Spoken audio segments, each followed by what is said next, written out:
Welcome back to Cynthia Untamed. This is your youthful and educational platform where we have conversations with and about children and young people in Africa.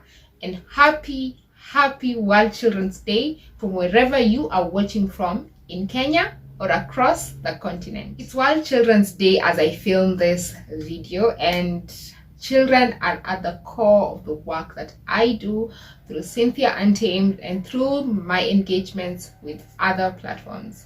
And I just wanted to give you a breakdown of what I did on the 19th of November. And on the 19th of November, we were celebrating UNICEF at 75 years globally and UNICEF presence in Kenya for 50 years.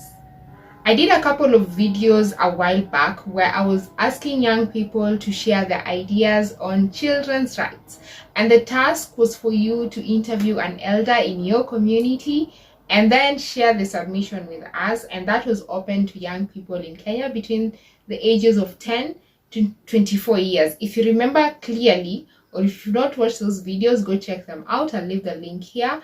And the project was called the Wisdom Project Competition, basically getting insights from your elders on how the rights of children have developed over the last 75 years. And I'm telling you guys, I was so inspired by all the submissions that were sent in. I did the initial shortlisting, so I was able to read and just see what people were sharing. There were videos, there were artwork. I had a look at all of them, and that was very inspiring. So before the actual day, of course, there are behind the scenes that you actually need to do. So once the competition was closed, the first thing I did was, of course, go through all the submissions, read the essays, looked at the artwork, looked at the images, basically looked at everything. And then I did an initial shortlist, and then we had a great team of judges who did the final shortlisting, or rather the final approval of the winners. And I'm telling you guys, it's so inspiring to see children and young people sharing their ideas. Never take that for granted. Always believe that your voice matters. Your voice matters, and you can be a champion for children in your community. So once that was done, then now there was the preparation of the venue for the actual celebration. So I'm going to take you behind the scenes, going to the venue, preparing the venue, and then up to the following day.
couple of highlights from the event. We had a few panels speaking.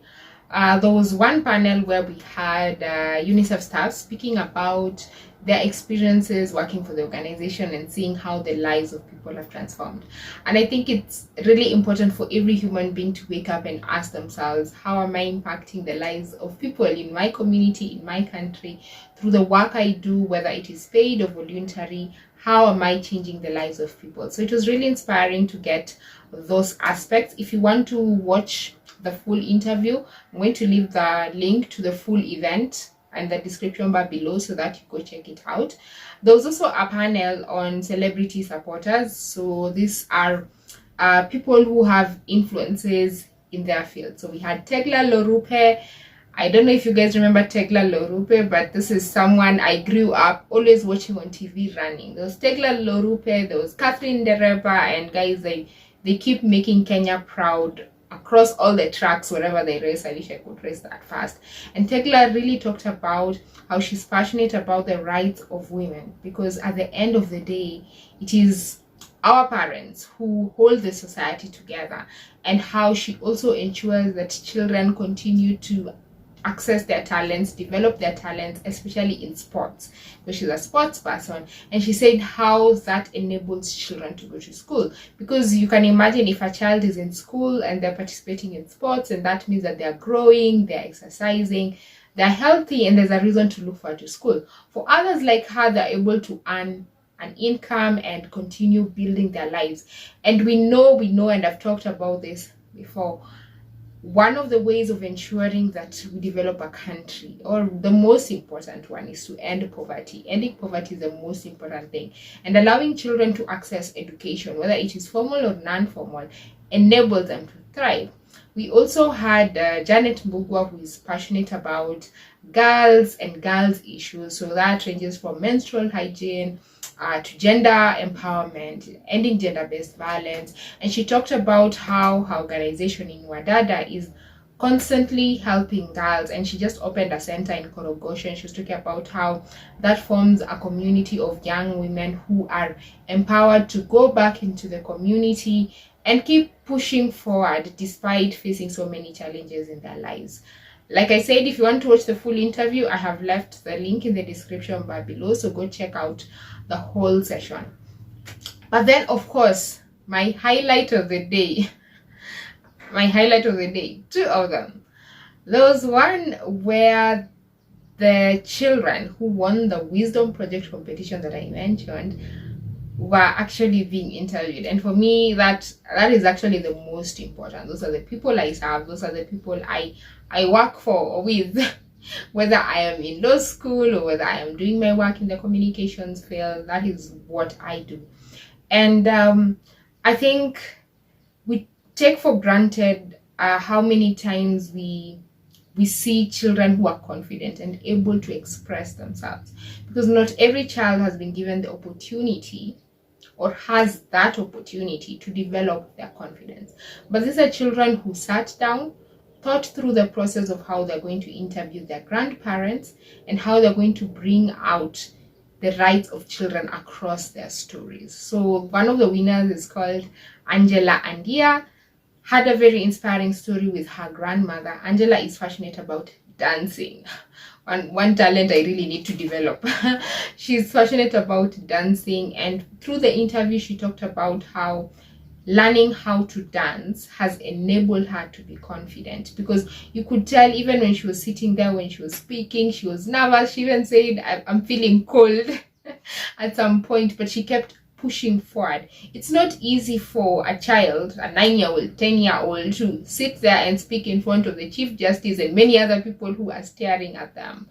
But it's also in believing in their voice and believing in their talent that they're able to do that. And Angela talked about how when she grows up, she wants to buy a very big fridge for her grandmother.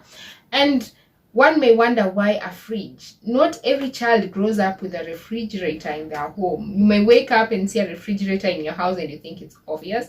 Not everybody has that. And for her, that is her dream, because you can imagine when we always talk about food and children, you can imagine when food goes to waste because you're not able to preserve it. It's a big deal for many kids out there. It's a big deal.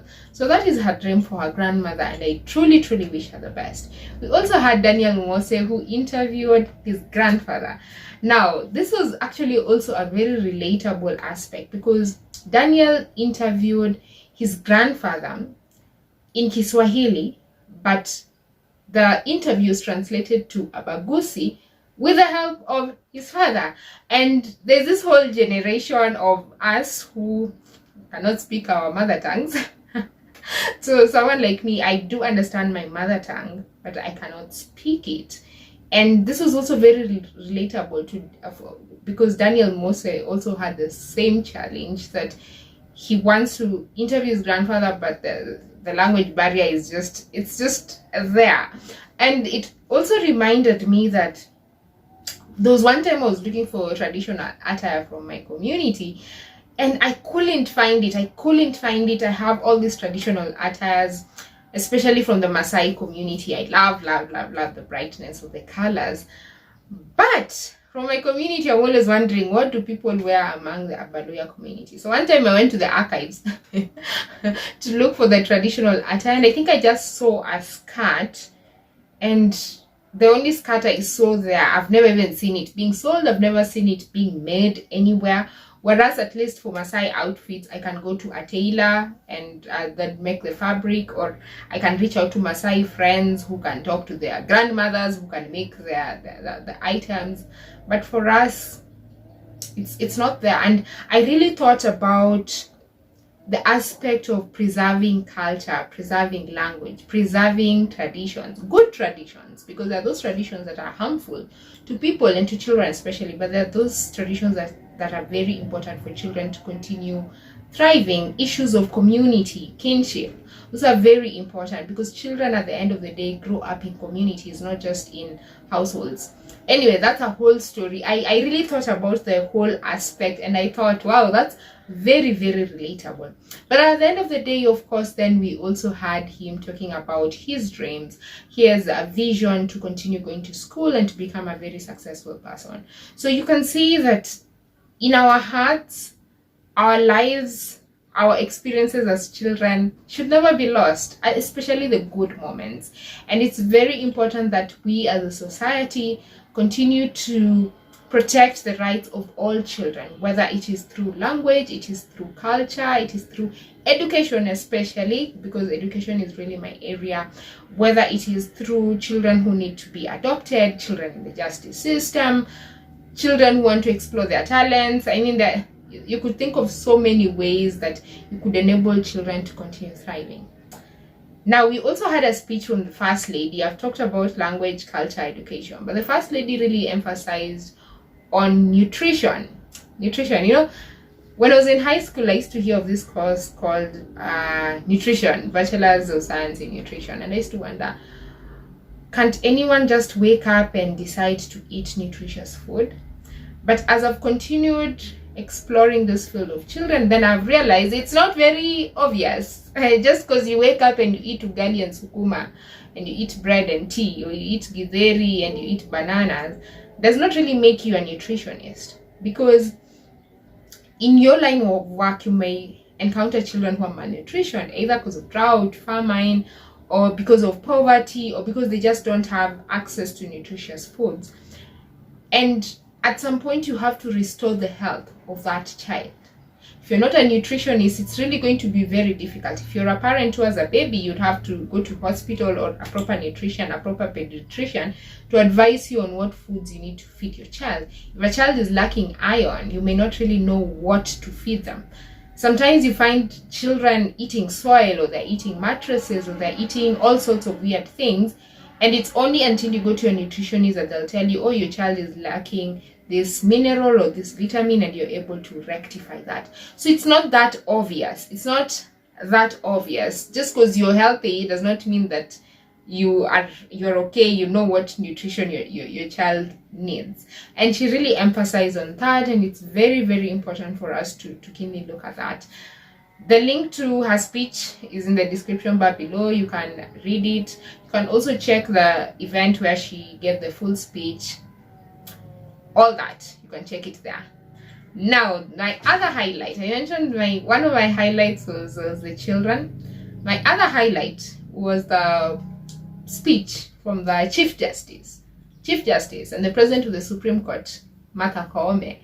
And I'm telling you guys, just her being there, I don't know, but my head just kind of clicked and I was like, oh wait, I actually have the potential to do so many things, because Chief Justice Martha Koome is the first woman Chief Justice of Kenya, and that is a very important, it's a very huge milestone for this country. When I was studying for exams a couple of days ago, I was trying to read through the previous Chief Justices of Kenya, and of course I already knew that there's been no woman before, but of course it hit me more. So seeing her there was very important. Now, I liked her speech especially because she really talked about children in the justice system, and she has been keen on this all through children in the justice system. That has been her area of focus. Of course, now that she's Chief Justice, she's doing many other things. And she talked about how it's important to ensure that children access justice.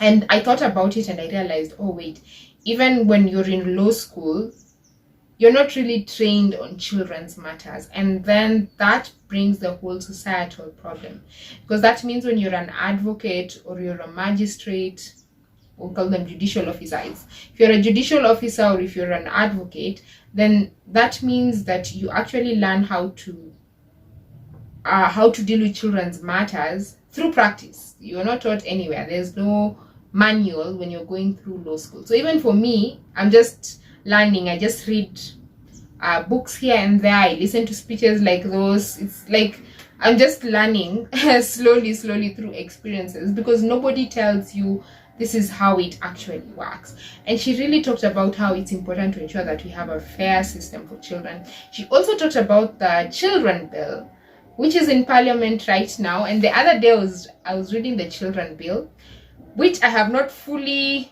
grasped, because there's some aspects I'm like, how? So what does that word really mean in English? But I've actually looked at the children bill. I've been part of the process in terms of the public participation process, where you make amendments to the first drafts and it goes through parliament. So as of now, it's gone through the first reading. Of course, it needs to go through a longer process.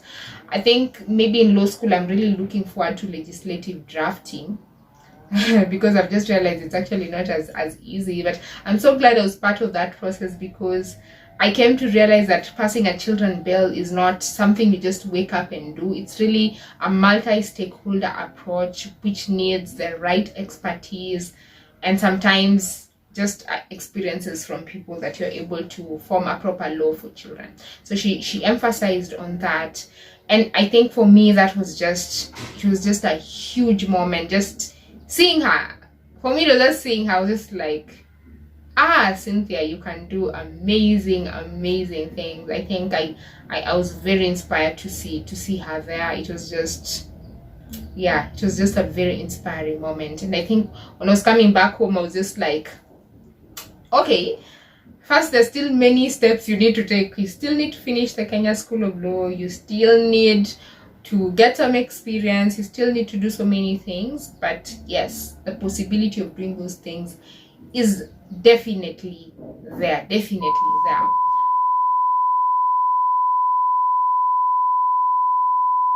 You mentioned earlier, and this is how when the children are getting into the system. Yes. And there was a special category of children that you said, these ones may not have committed an offense. Yes. But they people have been brought to court because they're in need of care. And I see a question from Cynthia on Twitter who's asking, so how are these then taken care of by the system? Thank you. Actually, the majority of children who come, including the ones who are in conflict with the law, are children in need of care and protection. And the Children's Act, gives a whole list of them. Now, when they come into the system, there is a process that the task force now came up with, a protection and care form. Instead of a charge sheet, there's a form that is used to process the child at the police station if they end up there. And it just looks at what are the needs. How come the child is here? What are the needs of this child? How can the court assist? So when they come to court, the court will be looking at how do we take care of the welfare of this child, in collaboration with the Department of Children's Services and any other social services that are available. If the child is lost, the court may require someone to find their home and return them home.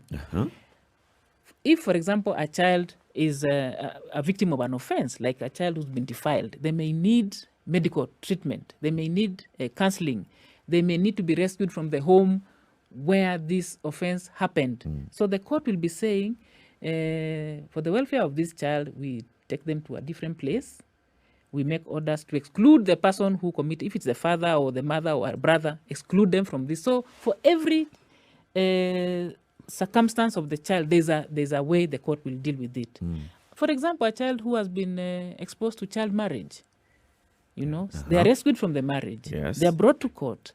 We have, first of all, to declare that marriage null and void, and then now take care of the welfare of this child. Either take them to school, order that they be taken back to school. If they need treatment, if they are pregnant, they need to be taken to a place where they can be taken care of.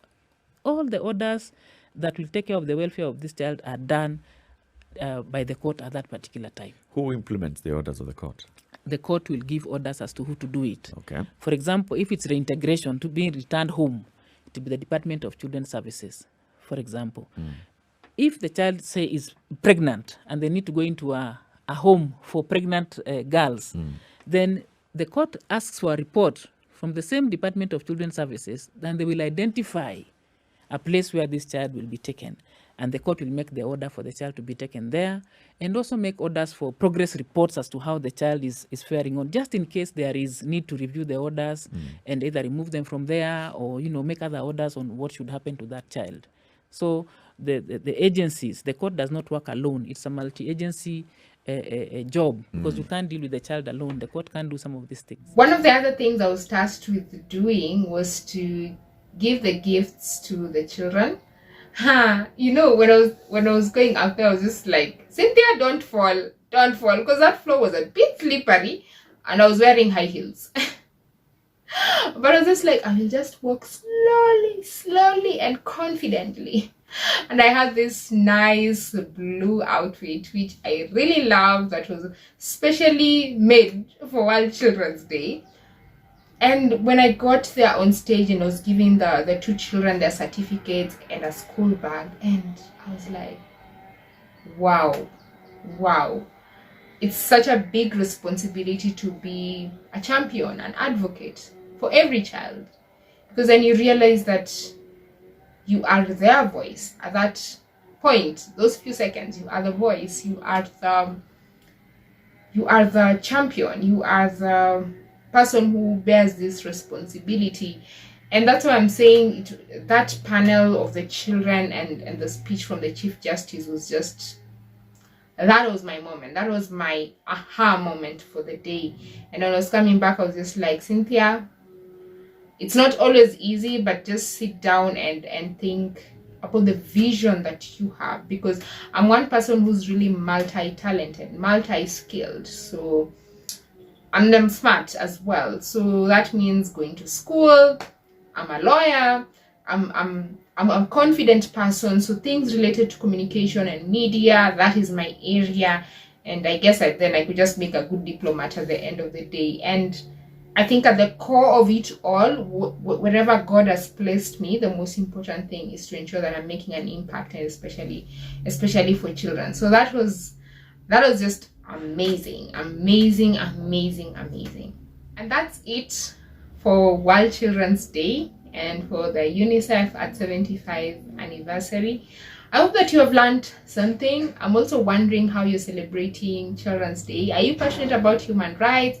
Are you passionate about children, women, young people, people with disabilities? Who are you working with? People in nomadic communities, marginalized areas? Are you passionate about culture, language, climate change? Please do let me know what you're passionate about, and is it linked to children? Comment in the comment section below. And as usual, thank you for being part of this day, being part of this community of Cynthia Untamed.